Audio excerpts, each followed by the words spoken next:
symbole souligner la grandeur de notre cher et beau pays, République démocratique du Congo. Fidèles téléspectateurs, les amoureux des Dizemiri Télévision ainsi que de l'émission Entretien. Bonjour et bienvenue. Dans cette émission, on va aborder les questions liées à la gestion de la ville-province de Kinshasa, la capitale, l'insalubrité, l'insécurité et autres. Mais on va se marteler beaucoup plus sur l'insécurité. On va prendre les volets scientifiques et on met de côté les arguments politiciens. On va essayer de les décortiquer avec un chercheur en sciences politiques et administratives, M. Pati Ramazani. Bonjour et bienvenue dans cette émission. Bonjour, cher journaliste Joël, pour votre invitation. Merci beaucoup. Je rappelle aux fidèles téléspectateurs que nous allons aborder des questions liées à la gestion de la ville-province de Kinshasa, mais les volets scientifiques, raison pour laquelle nous avons invité pour vous un scientifique chercheur en sciences politiques et administratives. Monsieur Pati Ramazani, comment se porte la capitale, Kinshasa, siège des institutions? Merci, cher journaliste, pour la question. Premièrement, pour répondre à votre question, je dirais que la capitale Kinshasa se porte mal. Sa gestion est calamiteuse. C'est une gestion qui ne répond pas aux attentes de la population.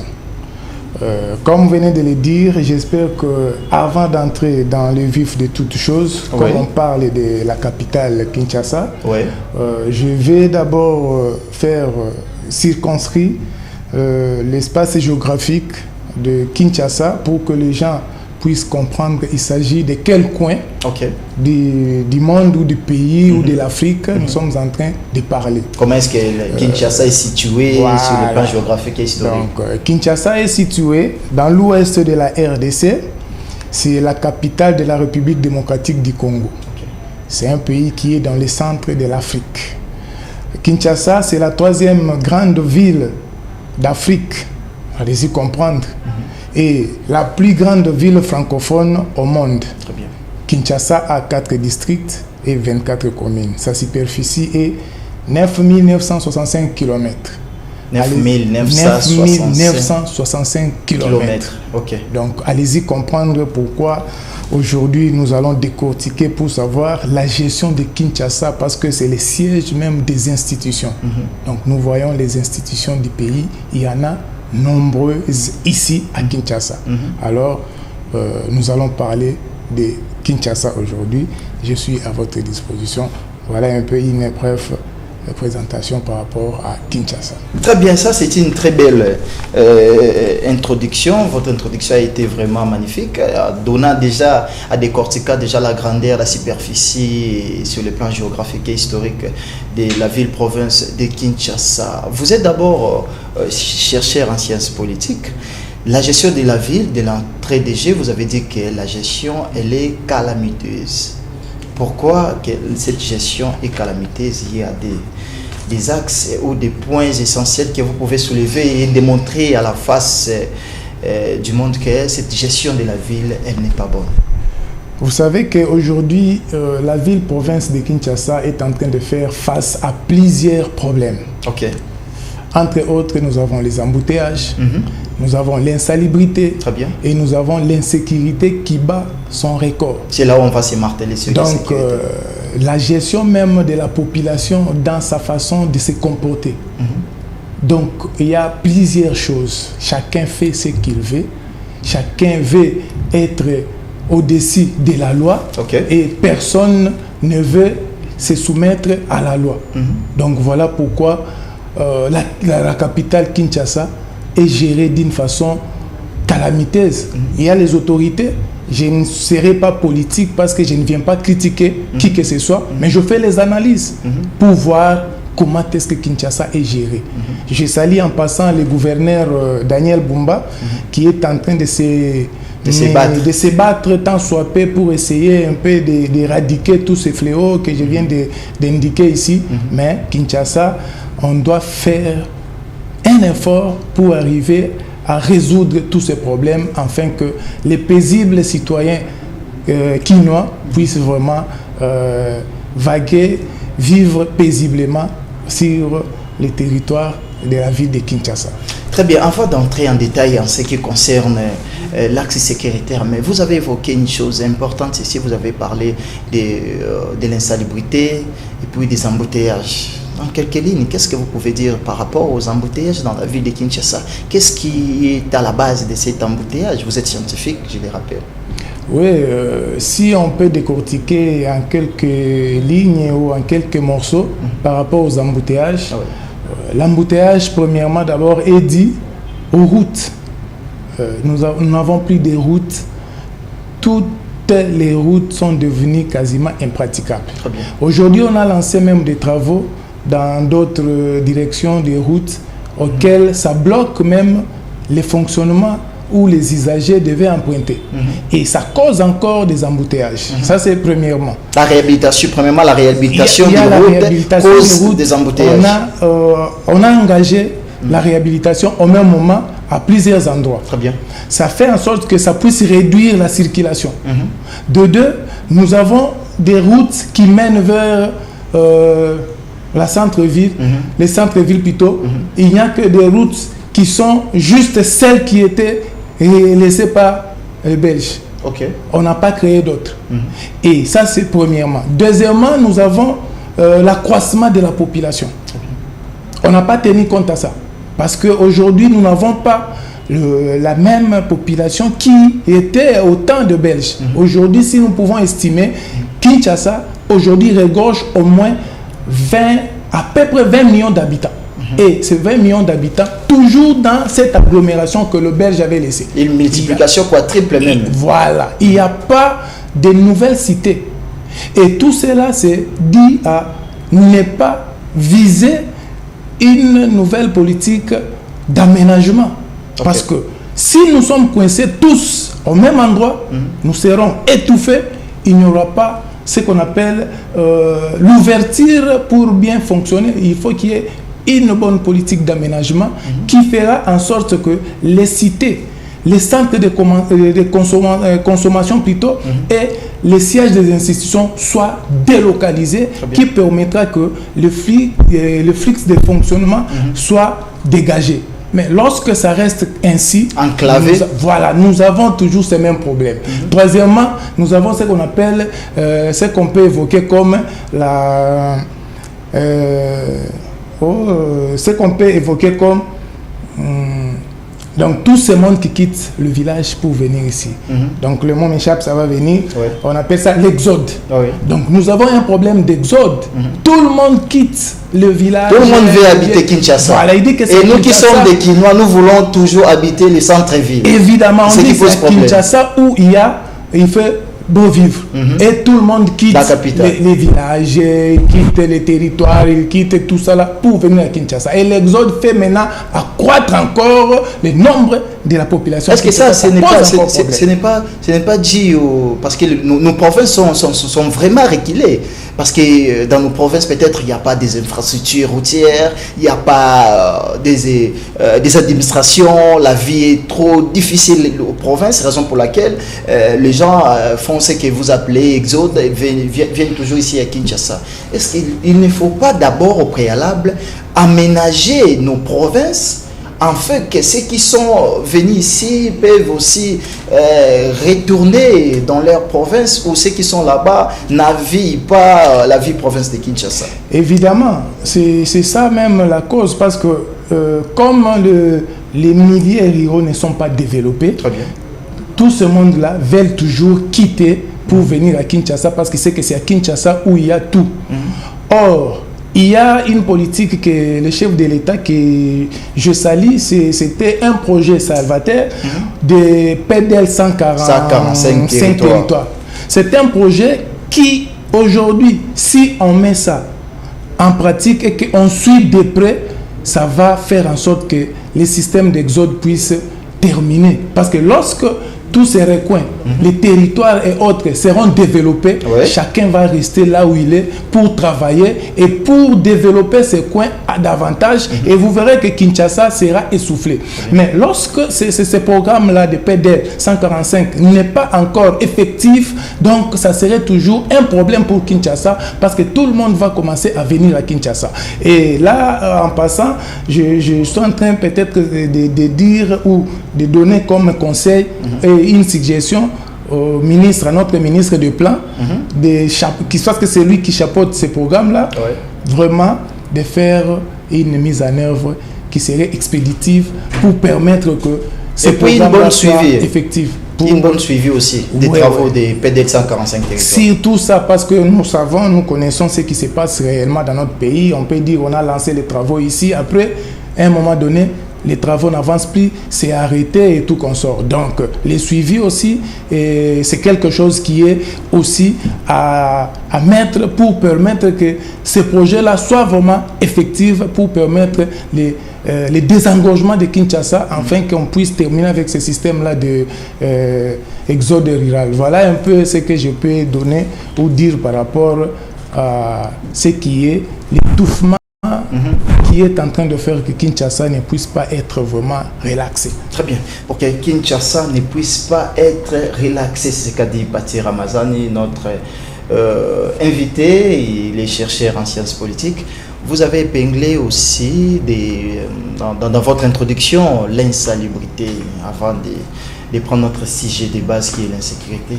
Qu'est-ce que vous pouvez dire en quelques lignes sur l'insalubrité à Kinshasa? Il y a des gens qui les font, je ne sais pas moi, comme on le dit souvent, qui les font vraiment à leur volonté, qu'ils ne font pas par leur volonté, prennent des histoires pour jeter dans des caniveaux. Les caniveaux sont bouchés, les immondices presque partout, voire même au centre-ville. Qu'est-ce que vous pouvez dire et une orientation scientifique visant la population pour bien assainir la ville-province de Kinshasa?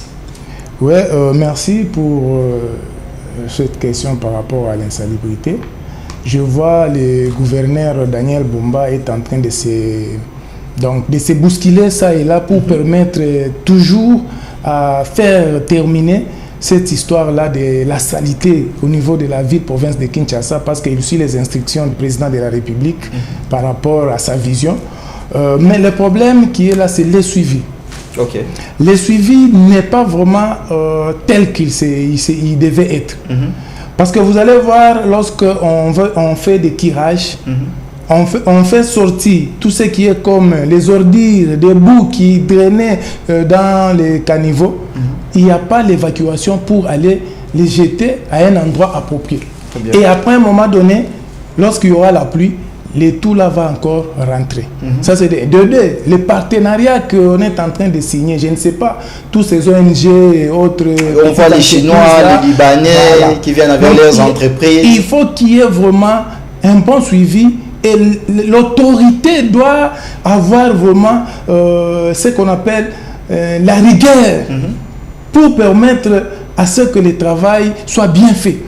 Parce que s'il n'y en a pas, on doit toujours déplorer l'insalubrité dans la ville province de Kinshasa. Vous ajoutez des mots à l'époque de celui-ci qui vient de quitter gouverneur ici. Gentini Ngobila.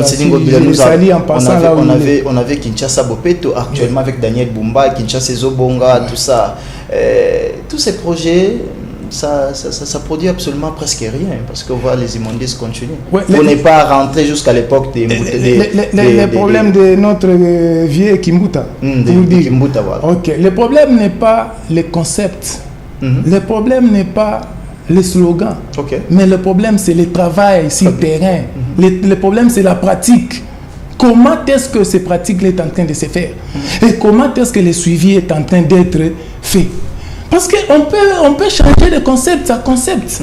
Mais si le travail sur terrain On peut quitter des Kinshasa, Bopeto, Kinshasa, mais si les travaux ne sont pas connotations possibles, bien faits. Mais si le travail n'est pas bien fait, si il n'y a pas les suivis comme il se doit, et que ces sociétés-là sont en train de faire ce qu'ils veulent eux-mêmes, nous allons toujours commencer à patiner et à tourner toujours dans ce qui est et à déplorer toujours ce que nous déplorons aujourd'hui. Donc, ce qu'il faut faire, c'est le problème de l'instabilité, c'est un problème de civisme. Ok. Et à la population et à ceux-là qui sont en train de faire le travail. Donc il faut sensibiliser aussi la population. Voilà, il faut sensibiliser la population parce que la population ne peut pas jeter les immondices dans les caniveaux. Il faut chercher à dire à la population, lorsque vous jetez ceci, voilà, ça va boucher les caniveaux. Et demain, lorsqu'il y aura la pluie, lorsqu'il y aura des eaux qui vont stagner, ces eaux ici vont entrer dans vos parcelles et ça va inonder, comme nous le voyons toutes par-ci, par-là. Donc, il faut qu'il y ait cette politique de sensibilisation afin que la population puisse se prendre, afin que la population puisse être responsable face à l'insalubrité. Et les sociétés aussi qui sont en train de travailler pour qu'ils puissent faire un bon travail, que la population aussi va dire que voilà le travail que nous attendons pour que Kinshasa, et comme à Kinshasa, Bopeto, comme on appelait avant, Kinshasa la belle. Voilà un peu ce que je peux dire. Très bien, Pati Ramazani, on va prendre l'axe sécuritaire, toujours la gestion de la ville-province de Kinshasa, mais l'insécurité. Et puis on va parler de la sécurité. Est-ce qu'il y a l'insécurité ou il y a la sécurité dans cette ville-province de Kinshasa, siège des institutions?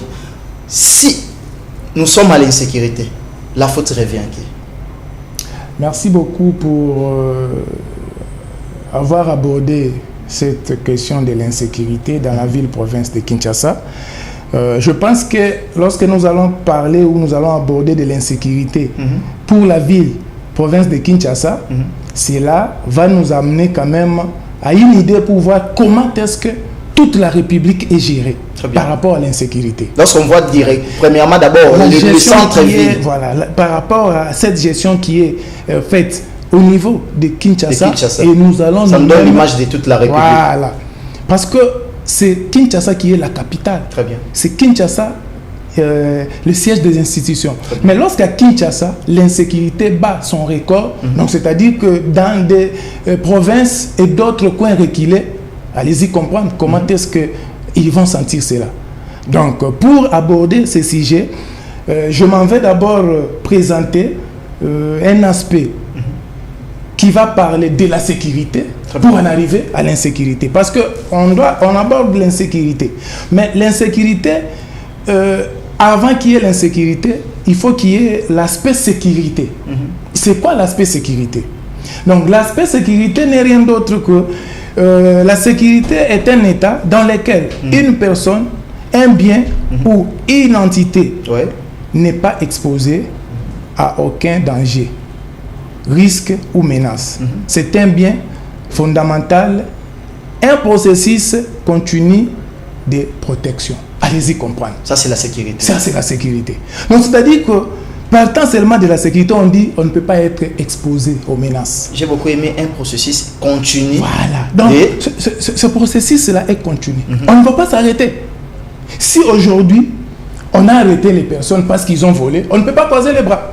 Oh non, bah, Iba qui est là, pour croiser les bras. Pour attendre encore M. Soulaïba. Non. Donc, on est en train d'anticiper. Donc, on est en train de prévenir pour que ça ne puisse pas avoir quelque chose de grande chose.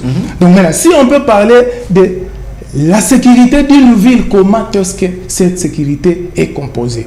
On peut voir la sécurité d'une ville ou la sécurité urbaine, c'est l'ensemble des stratégies, mesures et acteurs visant à protéger les habitants, leurs biens, leurs infrastructures contre les crimes, les délits, accidents et catastrophes. Elle englobe la prévention, la tranquillité publique et la gestion des risques pour garantir un environnement sain. Donc, c'est-à-dire par la sécurité, nous avons beaucoup de choses qui sont entourées là-bas. Donc, il faut que nous puissions avoir un environnement sain. Il faut que les paisibles citoyens se sentent qu'ils sont à l'aise quand il va vaguer. Il faut que le paisible citoyen se sente que mes biens à moi sont à protection. Donc, avec les personnes qui peuvent leur accompagner pour cette sécurité. Donc, allez-y comprendre les contours de la sécurité. Ouais. Et si cela maintenant n'est pas pris en compte, c'est à ce moment-là maintenant nous arrivons à l'insécurité. Parce que en amont, il y a la sécurité. Et cette sécurité, c'est pour garantir le bon fonctionnement de la société. C'est pour garantir la sérénité. Mais si cela n'est pas là, à ce moment-là, il y a ce qu'on appelle maintenant l'insécurité. Et maintenant, cela maintenant nous donne maintenant l'idée d'entrer dans votre approche ou bien dans votre problématique qui parle de l'insécurité. Ouais. Parce que nous avons déjà quelque chose qui nous dit la sécurité nous protège contre des menaces, ça nous met dans un environnement serein. Maintenant, lorsqu'on nous dit là-bas, nous devons vaquer librement, nos biens doivent être protégés, nos structures et tout et tout. Maintenant, on va là-bas, il y a l'insécurité. Et maintenant, la problématique de l'insécurité, c'est ce que maintenant nous voulons aborder. Et pour comprendre maintenant le pourquoi et comment ça arrive et quels sont les moyens où on peut l'éradiquer. Voilà maintenant là où nous voulons chuter. Là, nous voulons restons toujours sur ces points, ce que vous venez de donner. De la sécurité. Plusieurs définitions sur la sécurité. Ouais. Mais qui est censé vraiment sécuriser la ville ou la population et leurs biens? Voilà. L'aspect sécuritaire, c'est un aspect qui englobe. Nous connaissons aujourd'hui, c'est l'État. Quand on parle de l'État, on va les gouvernements. Quand on parle de gouvernement, on va chacun avec son département pour faire ce qui est ses missions. Maintenant, ici, nous parlons de ministère de l'Intérieur. Parce que le ministère de l'Intérieur a cette mission de sécuriser la population. Le ministère phare, à ce qui concerne la sécurité de la population. Le ministère auquel tout le monde est en train de regarder. C'est le ministère qui gère les territoriales. Ouais. Parce qu'à chaque fois, quand ils sont en conseil des ministres, lorsqu'on parle, on demande au ministre de l'Intérieur de présenter l'aspect sécuritaire. Quand il présente l'aspect sécuritaire, c'est-à-dire qu'il va aborder tout ce qui est comme problème. Ça, ce qui va et ce qui ne va pas. Ouais.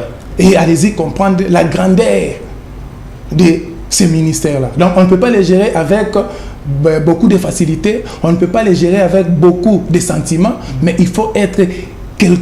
Donc, il faut qu'il y ait une gestion qui est efficace pour permettre à donner la sécurité comme il se doit au peuple congolais et quinois en particulier. Vous voyez? Donc, c'est le ministère de l'Intérieur. Mais, hormis le ministère de l'Intérieur, il y a encore d'autres ministères. Des ministères qui peuvent accompagner. Parce que les personnes que le ministère de l'Intérieur doit sécuriser, ils n'ont pas que l'obligation de la sécurité, mais ils ont d'autres obligations. Par exemple, nous avons le ministère de la Jeunesse. Aujourd'hui, si vous parlez de la sécurité, ceux qui sont beaucoup livrés dans ces pratiques, c'est la jeunesse. Écoutez d'abord, le ministère de la Jeunesse aussi a la même mise sur la sécurité d'une ville ou de notre pays. Le ministère de la Jeunesse n'a pas une même mise, mais il accompagne. Pourquoi il accompagne? L'accompagnement du ministère. Parce que la jeunesse aujourd'hui, c'est une tranche qui est à prendre dans la formation. C'est une tranche de la population qui doit relayer le levier demain. Maintenant, cette tranche de la population, si elle n'est pas encadrée, si elle n'est pas orientée, si elle n'est pas formée, cadrée, allez-y comprendre que le ministère que nous venons de dire. Non, le ministère de l'Intérieur a maintenant un grand travail parce qu'ils vont se livrer à tout. Si le ministère de la Jeunesse doit accompagner le ministère de l'Intérieur, sur quel point? Voilà. Pour la sécurité d'une ville. Parce que les jeunes aujourd'hui doivent être encadrés. C'est-à-dire nous avons beaucoup de jeunes aujourd'hui qui n'ont pas d'emploi. Nous avons beaucoup de jeunes aujourd'hui qui trimballent par-ci, par-là. Nous avons beaucoup de jeunes aujourd'hui qui se sentent abandonnés à leur triste sort. Et ces jeunes-là, lorsqu'ils se sentent abandonnés, leur idée première, c'est l'argent. Mais l'argent, il faut le créer, il faut le chercher, il faut travailler. Mais il n'y a pas d'emploi. Voilà. C'est pourquoi, lorsqu'il n'y a pas l'emploi, le ministre de la Jeunesse travaille aussi en collaboration avec le ministre des Pratiques professionnelles. Des formations professionnelles. Voilà, formation professionnelle. Ouais. Mon aîné que je salue de mon quartier, Marc Ekila, salue pour vous, je vous ai connu il y a longtemps. Non, Marc Ekila. Donc, je le salue en passant. C'est un aîné du quartier. Donc, lui aussi, il a des planches, il a des plates à la planche pour accompagner ce ministère de la Jeunesse. Parce que lorsque le ministère de la Jeunesse va sensibiliser, va encadrer, va orienter, il faut une formation. C'est le ministère de la formation professionnelle. Et lorsque quelqu'un finit là-bas, il sort une personne déjà bien taillée. Et il peut être utile dans la société. L'accompagnement encore vient du ministère du Travail. Du Travail encore. Et Emploi. Parce qu'il va faciliter afin que ce jeune-là puisse trouver de l'emploi au travers de l'Office national de l'emploi. Ces structures-là doivent fonctionner comme il se doit. Voilà. Est-ce que ça existe toujours? Oui, ça existe. C'est sous tutelle du ministère du Travail. Ça existe. Mais ça doit travailler comme il se doit. Sur le plan pratique, ma question a été orientée. Bon, ça existe sur le plan pratique. Sur le plan pratique, ils sont là. Ils sont là. Ils sont là. Ils doivent accompagner la jeunesse pour les informer, pour les indiquer, les orienter là où il y a des emplois. Donc, avant d'arriver encore, de vous laisser la parole, d'essayer d'approfondir sur le ministère du Travail. Donc, si je comprends bien, le ministère de l'Intérieur doit être accompagné par le ministère de la jeunesse et éveil patriotique, de la formation professionnelle, parce que ces gens doivent être encadrés, ils doivent être formés pour être utiles dans la société, et de l'emploi, de la jeunesse pour la facilitation. De la jeunesse, si on peut synthétiser, le ministère de la Jeunesse doit accompagner le ministère de l'Intérieur dans quel plan? Il doit d'abord sensibiliser les jeunes. La sensibilisation des jeunes. Cette sensibilisation des jeunes, ils doivent les identifier. C'est cette sensibilisation qui fait une collaboration avec la partie éveil patriotique. Voilà, donc quand ils doivent les sensibiliser, quand ils doivent ils doivent cibler. Et partant de là, ils doivent maintenant chercher à savoir, donc à catégoriser. La catégorisation de chaque jeune qui est là-bas, partant de ce qu'il est. S'il y a des jeunes qui devaient être formés, on les envoie chez le ministre Marc. S'il y a des jeunes qui ont besoin d'emploi, on les envoie au ministère du Travail via l'ONEM. S'il y a des jeunes qui sont foutus, comme aujourd'hui on dit, les problèmes les bombés et tout qu'on sort là, ils sont en train de moutons rouges et tout, qui sont en train de détruire leur façon de faire les choses. Ils doivent être pris en charge. C'est le ministère des Actions sociales ou Affaires sociales. Donc tous ces ministères-là doivent jouer les rôles afin que le ministère de l'Intérieur ne puisse pas être là-bas seulement avec la répression. Non, la répression ne vient après que tout ça là est déjà faillite. Parce que lorsqu'il y a faillite de tout ce que je viens d'énumérer, le ministère de l'Intérieur vient en aval aussi pour ça. Mais il est en amont pour protéger, comme on dit, la sécurité. Il vous met à l'aise. Ils sont là en train de veiller pour que chaque population puisse vaquer librement et la protection des biens. Mais lorsque cela devient faille, par rapport aux missions des uns et des autres qui va les accompagner, il vient maintenant en aval pour faire la répression, parce que là, il y a maintenant des actes de vandalisme par rapport au viol, par rapport à la criminalité, par rapport à tout ce que nous voyons aujourd'hui. On dit Koulouna et tout ça là. Donc, le ministère de l'Intérieur vient maintenant avec ça là en aval, parce qu'il y a eu quelque part faille de quelques services qui devaient aussi accompagner les ministères de l'Intérieur pour que ça ne puisse pas seulement la répression, mais ça doit aussi la prévention. Admettons qu'il n'y ait pas cet accompagnement de tous ces ministères qu'on vient de citer. C'est-à-dire que le ministère de l'Intérieur sera à l'incapacité de sécuriser la population.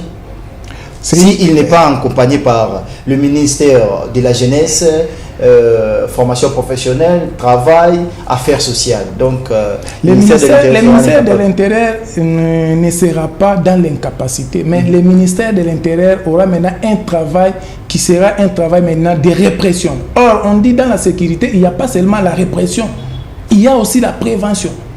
Et c'est dans la partie prévention, où on prévient, où on est en train de prévenir, qu'il y ait cet accompagnement-là. Parce que dans la prévention, on dira à une personne, ne fais pas ça. Il ne faut plus aller comme ça. Chaque ministre, c'est là le ministre de la jeunesse. Quand il va réunir les jeunes, ils vont leur éduquer au civisme, à l'amour du patrie, à l'amour de son semblable. Parce qu'aujourd'hui, si les Koulouna sont en train de donner des machettes aux autres, c'est-à-dire qu'ils n'ont pas l'humanisme. Ils commencent à faire des choses comme s'ils deviennent animés avec l'esprit de cannibalisme. Non. Donc le ministère de la jeunesse et éveil patriotique doit accompagner. Mais ce n'est pas dit que si lui-là n'est pas... Maintenant, la charge doit être... au ministère de l'Intérieur. La charge maintenant doit être énorme parce que le ministre de l'Intérieur maintenant va commencer à faire la répression. Or, ce n'est pas seulement la répression, mais on doit aussi prévenir, on doit aussi prendre en charge, on doit aussi accompagner pour permettre que cette jeunesse ne puisse pas se livrer au vandalisme. Voilà pourquoi je dis ça accompagne. Mais le ministère de l'Intérieur, c'est le ministère qui est le ministère clé dans la sécurité, auquel il doit toujours sécuriser et faire la répression lorsqu'il y a des bavures.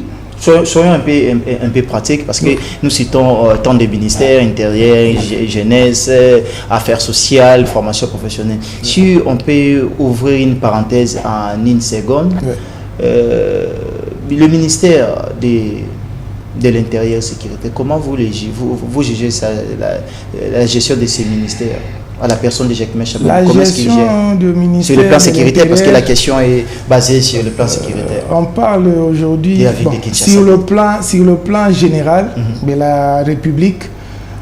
La situation sécuritaire, elle est telle qu'elle est là. Parce que le ministre est en train de se battre avec les moyens de bord. Quand vous dites elle est telle qu'elle est là. C'est-à-dire qu'il y a des poches auxquelles il y a l'instabilité de la sécurité. Maintenant, le ministre de l'Intérieur, avec les moyens de bord mis à ta disposition, il est en train de se mêler tant soit peu pour chercher toujours à sécuriser. Donc il est en train de se battre. Voilà. Parce qu'aujourd'hui, je vois, il y a une motion qui avait circulé pour... C'était déjà d'ailleurs effacé. C'est déjà effacé, bien sûr, c'est déjà effacé. Mais j'étais en train de réfléchir sur ça. J'ai dit oui, c'est bien beau. Mais les ministres de l'Intérieur, il faut lui donner les moyens. Parce que les ministères comme Intérieur, ce n'est pas un petit ministère au coin là, vous pouvez commencer à lui taxer des choses comme ça. Non. Vous voulez dire que Jacques Chaban n'a pas de moyens? Il n'y a pas assez de moyens suffisants. Si je peux énumérer ça tout de suite là, parce que nous parlons de ça, par rapport à l'effectif de la police, l'effectif de la police ne couvre pas comme il se doit pour que nous puissions avoir une sécurité efficace.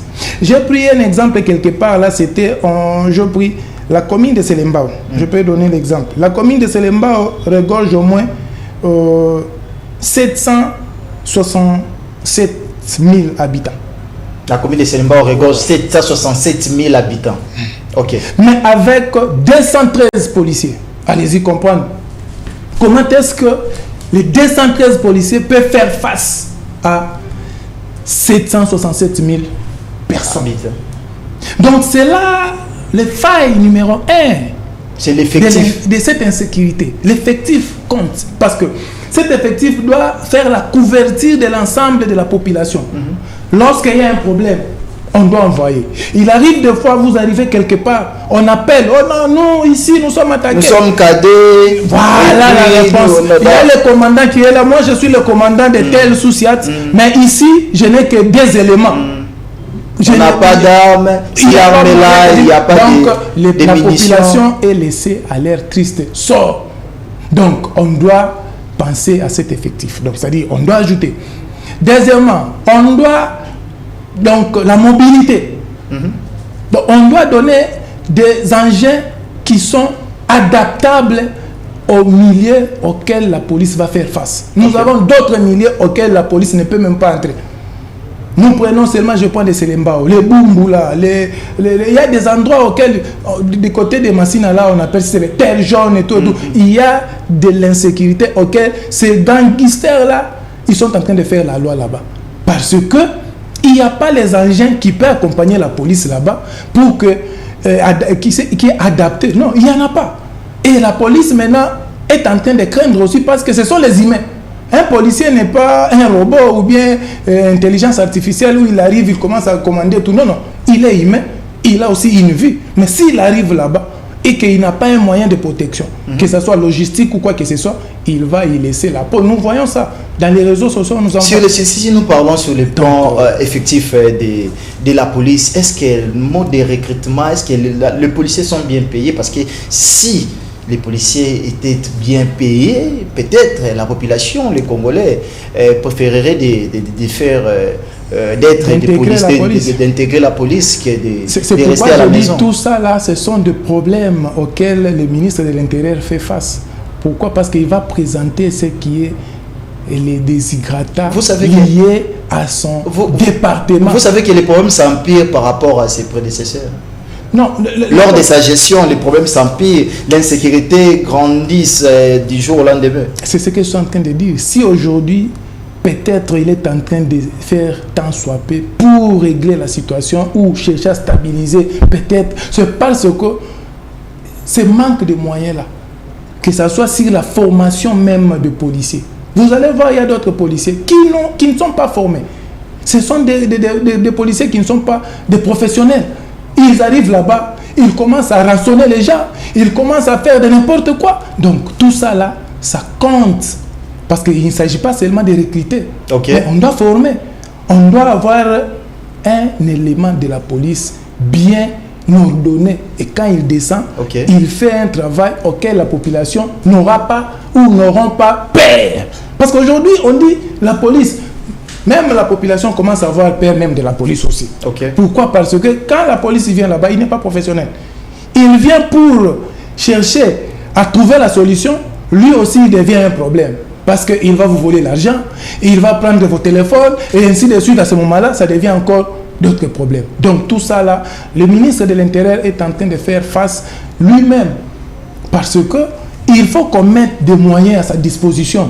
Et ce n'est pas des moyens comme aujourd'hui il en a là. Ça, ce sont des maigres moyens auxquels il est en train de chercher à tant soit peu. Ça peut être même tout ce qu'il a là. Ça peut avoir même pour gérer la capitale. Mais il en a pour toute une république. Donc voilà les problèmes qu'il est en train de faire face. Donc les problèmes d'argent, les problèmes de recrutement, les problèmes de formation, le problème de la qualité de nos agents, les problèmes de logistique, tout ça là, ce sont des problèmes qui est en train de gangréner les ministères de l'Intérieur pour bien faire son travail. Donc il faut s'y prendre à ça pour essayer de doter la police d'une qualité qui fera en sorte que la police puisse bien faire son travail. Donc en général, il faut donner du temps au ministre de l'Intérieur, Jacques Chabani. Il faut lui donner des moyens pour mieux sécuriser la République démocratique du Congo en général, particulièrement la ville de Kinshasa. Oui, il faut lui donner des moyens plutôt. Et du temps, oui, mais il n'est pas Dieu là où il est. On dit les hommes passent, les institutions restent. Mais pendant le temps où il est, donnons-lui la chance qu'il puisse faire et booster, mais que le gouvernement puisse lui donner des moyens auxquels il va faire face. Ça, c'est la partie de la police. Mais nous avons aussi la partie de la criminalité. Parce que là, il ne faut pas oublier. Parce que la police est en train de faire face à des personnes qui sont de l'autre côté. Et ces personnes-là aussi, il faut que le gouvernement puisse voir comment est-ce qu'il va éradiquer ces fléaux-là. Parce que c'est un fléau qui est en train d'avancer petit à petit. Et un jour, vous allez voir, ça peut gagner du terrain. Et quand ça va gagner du terrain, nous ne le souhaitons pas parce que nous sommes les patriotes. Nous sommes les gens qui défendent la patrie, nous sommes les gens qui aiment notre pays. Mais nous ne le souhaitons pas. Mais nous voyons comment les choses se passent ailleurs. Si je peux évoquer quelque chose, on a vu, ça s'est passé aux médias, je crois que ça doit être en Haïti. Il y avait une recrudescence terrible de ce banditisme urbain avec un monsieur là qui coordonnait les choses. Il est allé même à saisir ou à confisquer une partie en pleine capitale. Antananarivo ou quelque chose comme ça. Donc il est là, il a obligé que le Premier ministre puisse démissionner. Et le Premier ministre avait démissionné.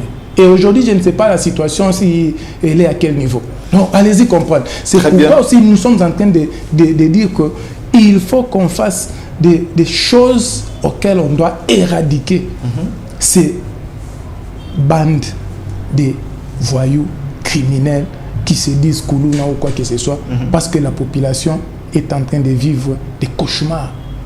La population est en train d'avoir des traumatismes, des stress, des peurs. Il suffit seulement, quand il veut passer de l'autre côté, là-bas, je ne passe pas, ceci, cela. Pourquoi? Parce que ils sont en train eux-mêmes de chercher à se sécuriser. Or, on doit être sécurisé par des structures spécialisées auxquelles nous devons faire confiance. Voilà ce qui est. Monsieur Patsy Ramazani, vous êtes chercheur en sciences politiques. Que dit la science à ce qui concerne la gestion d'une ville sur le plan sécuritaire?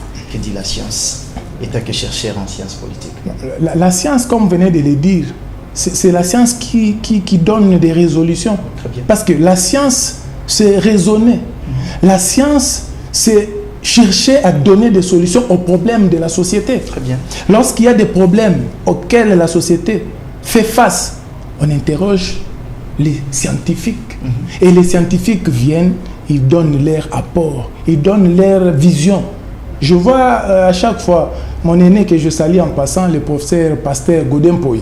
À chaque fois, il fait des émissions pour alarmer et prévenir les dangers. Voilà un scientifique. Bim!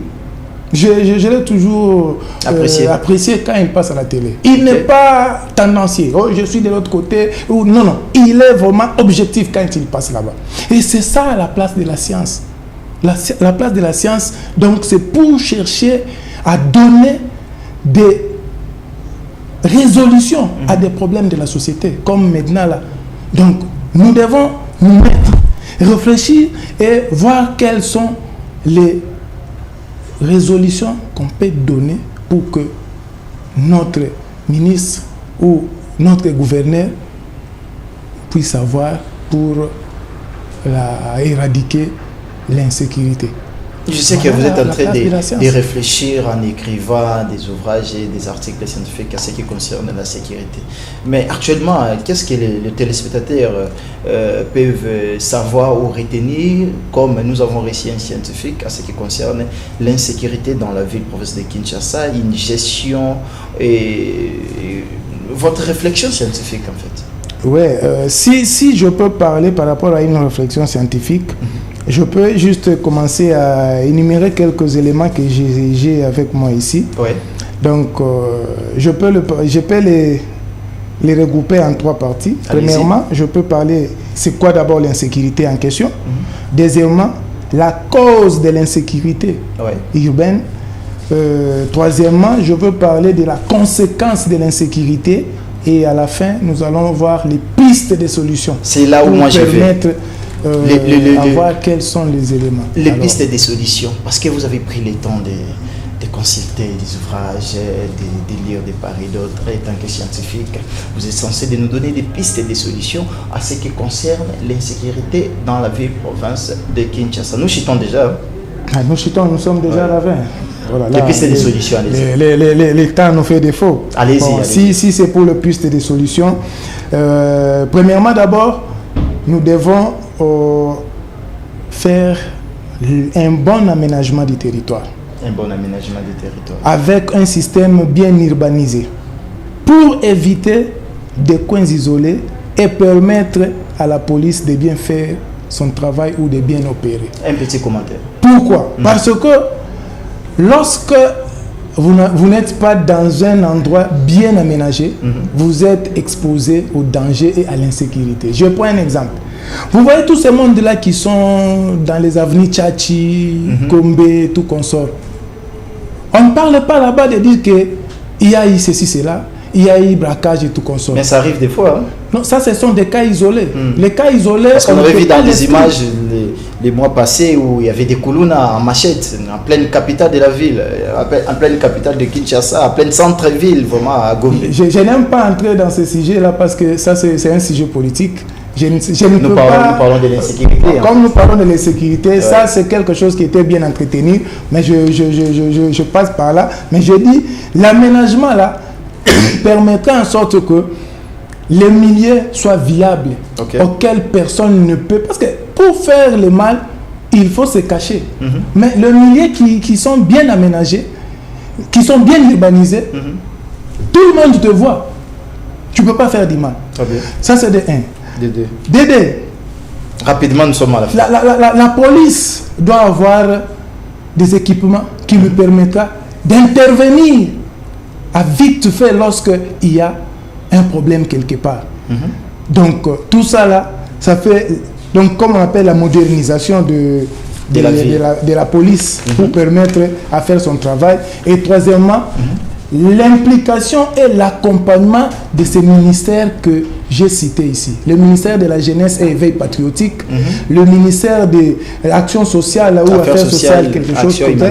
Voilà. Les ministères de la formation professionnelle et le ministère du Travail, parce que chacun doit jouer son rôle afin que la jeunesse ne puisse pas être désœuvrée et délaissée pour se livrer dans des pratiques qui sont des pratiques malveillantes, qui causent la désolation, qui causent mort d'homme, qui est en train de paniquer les gens. Voilà ce qui est comme piste de solution qu'on peut chercher à mettre en place pour permettre à éradiquer l'insécurité dans la ville-province de Kinshasa. Merci beaucoup, M.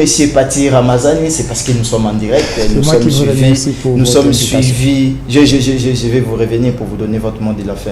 Nous sommes suivis presque de partout. Il y a des gens qui ont écrit, qui ont signalé leur présence dans cette émission. Il y a inspecteur Robin Matofali qui a signalé sa présence. Je salue l'inspecteur Matovali, au cours de de la République. Vraiment, au cours de cette émission. Et puis il y a le professeur en thèse Oki Gitona, le professeur qui a signalé aussi sa présence. Je salue aussi en passant notre scientifique qui est en train de travailler aussi pour que le pays puisse aller de l'avant avec sa contribution dans la science. Et voilà, nous sommes arrivés à la fin de cette émission. Quel message vous pouvez lancer à la population, aux fidèles téléspectateurs de la 10e télévision ainsi que de l'émission Entretien? Regardez votre caméra et puis faites votre message.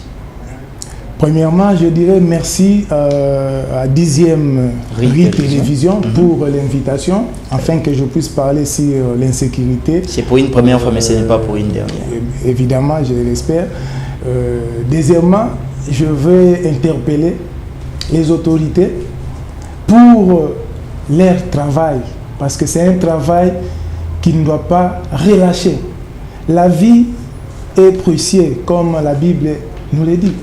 Donc, si aujourd'hui quelqu'un est ôté de sa vie par négligence de la gestion, vraiment c'est triste. Alors, je demanderai au ministre de l'Intérieur, au gouverneur de la ville, province de Kinshasa, ainsi que à tous les bourgmestres, les commandants de district, de ne plus être distraits, de se mettre au travail, de continuer à travailler, de ne pas suivre tous les on-dit, parce que les gens continueront toujours à parler, mais ils doivent se mettre au travail. Ce que nous attendons, c'est les résultats. Que tous ces groupes, des individus, des Koulouna et banditisme urbain soient éradiqués et soient orientés. Et si il faut même aussi qu'ils soient intégrés dans la société, parce que ils ont contribué, comme aujourd'hui nous voyons avec mon général Kasongo Kabouit du service national que je salue en passant.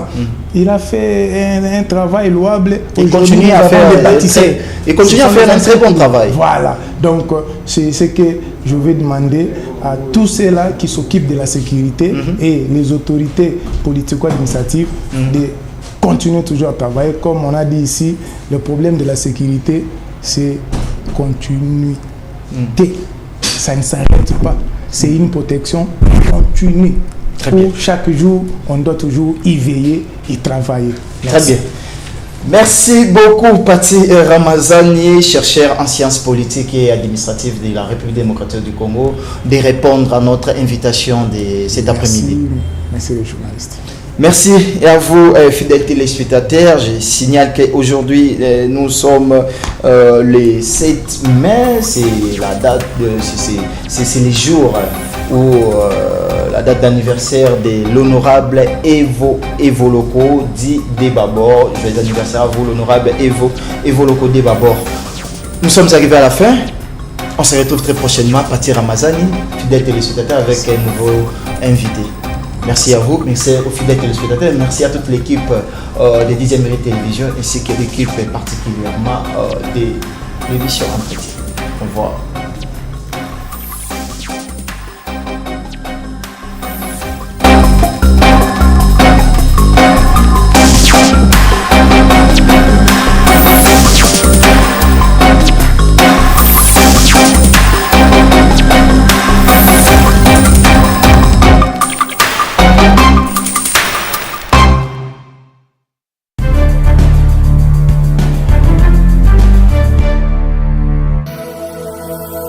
Dixième rue, ma télévision.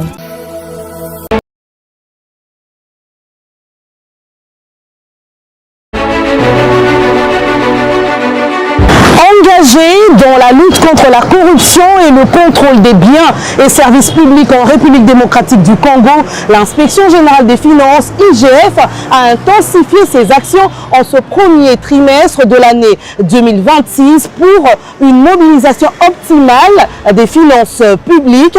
À toutes et à tous, mesdames, messieurs, merci de nous capter sur nos médias partenaires et bienvenue à ce nouveau numéro de l'écho de l'IGF édition mars 2026. Ouvrons ce magazine par le lancement par le chef de service de l'Inspection générale des finances, Christophe Bitassimwa-Barry, d'un vaste programme de formation continue à l'IGF. Ce programme qui s'étend à l'ensemble du personnel s'exécute sur toute l'année 2026 avec différents modules. Détails en images. Je déclare lancer cette session de formation continue des agents et cadres de l'administration de l'Inspection générale des finances. L'Inspection générale de finances s'élance dans un vaste programme de formation de ses agents et cadres. Ce lundi, le chef de service de l'Inspection générale de finances a procédé au lancement simultané de deux sessions de renforcement de capacité à l'École nationale de l'administration ENA et à l'École nationale des finances ENEF. Plus de 500 agents et cadres de l'IGF sont concernés par ces programmes qui visent à préparer l'administration de l'Inspection générale de finances à une mutation numérique et la maîtrise de l'éthique d'un agent public de l'État. Les patrons de l'IGF, Christophe Bitassimwa, voudraient s'assurer de la montée en compétence de chaque collaborateur en vue d'atteindre la performance attendue de l'administration par le chef de l'État. Cette formation est d'autant plus importante que, selon la vision du chef de l'État, son Excellence M. Félix Antoine Tshisekedi, l'administration publique doit être performante.